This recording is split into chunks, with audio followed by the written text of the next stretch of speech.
नमस्ते, मैं सौरभ हूं। आप देख रहे हैं दी लल्लन टॉप। ऑक्सीजन कंसंट्रेटर की कालाबाजारी से जुड़े मामले में मैट्रिक्स सेलुलर के सीईओ गौरव खन्ना समेत 4 लोगों को दिल्ली की साकेत कोर्ट ने जमानत दे दी है। कोर्ट ने चारों आरोपियों को 50,000 के निजी मुचलके पर छोड़ा है। कोर्ट ने क्या कहा?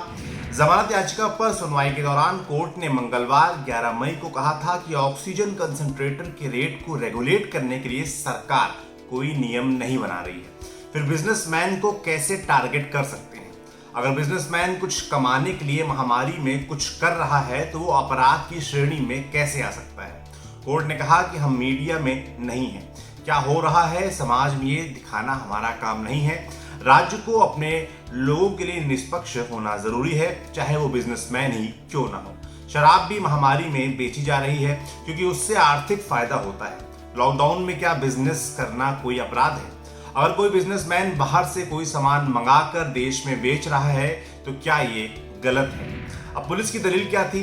सरकारी वकील अतुल श्रीवास्तव ने कहा कि पूरा विश्व कोरोना महामारी से प्रभावित है। आरोपियों ने इसका फायदा उठाते हुए ऑक्सीजन कंसंट्रेटर महंगे दाम पर बेचने शुरू कर दिए। ऑक्सीजन कंसंट्रेटर का रेट अमूमन 10 से 20,000 रुपए होता है, लेकिन अभी की परिस्थितियों का लाभ उठाकर इन्होंने इसे 70,000 तक में बेचना शुरू कर दिया।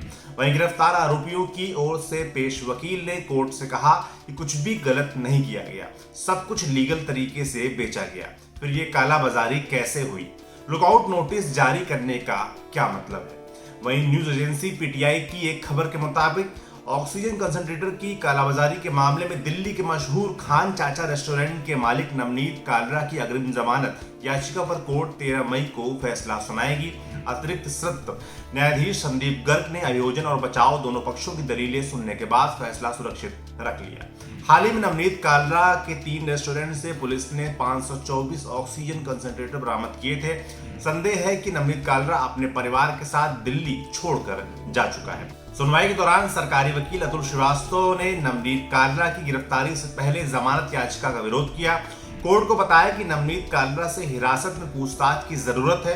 कालरा को जमानत नहीं दी जानी चाहिए क्योंकि वो प्रभावशाली व्यक्ति हैं। सरकारी वकील ने कहा कि नवनीत कालरा का इरादा जनता को बड़े पैमाने पर धोखा देना था। अगर दिल्ली पुलिस ने इस रैकेट का भंडाफोड़ नहीं किया होता तो कई लोग ठगे जाते। कोर्ट को जब्त किए गए ऑक्सीजन कंसंट्रेटर से संबंधित लैब रिपोर्ट भी दिखाई गई। इसमें कहा गया है कि ऑक्सीजन कंसंट्रेटर काम नहीं कर रहे हैं, उनकी क्वालिटी खराब है, वर्किंग कैपेसिटी सिर्फ 20.8% है।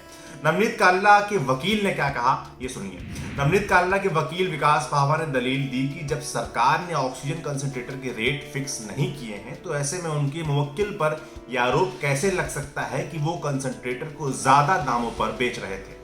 विकास पाहवा ने कहा कि उनके क्लाइंट को बलि का बकरा बनाया जा रहा है। अगर मौका दिया जाए तो कालरा 2 घंटे के भीतर एजेंसियों के सामने पेश हो सकते हैं। वकील ने आगे कहा कि इस कठिन समय में जब कोरोना की वजह से जेल में भी हालात ठीक नहीं है, कालरा को अग्रिम जमानत मिलनी चाहिए। आपका इस पूरे मसले पर क्या सोचना है? कोर्ट ने जो टिप्पणी की कि सरकार ने कोई नियम नहीं बनाया तो बिजनेसमैन को कैसे दोषी ठहराया जा सकता है, इस पर आपका क्या सोचना है? हमें कमेंट बॉक्स में लिखकर जरूर बताएं। शुक्रिया।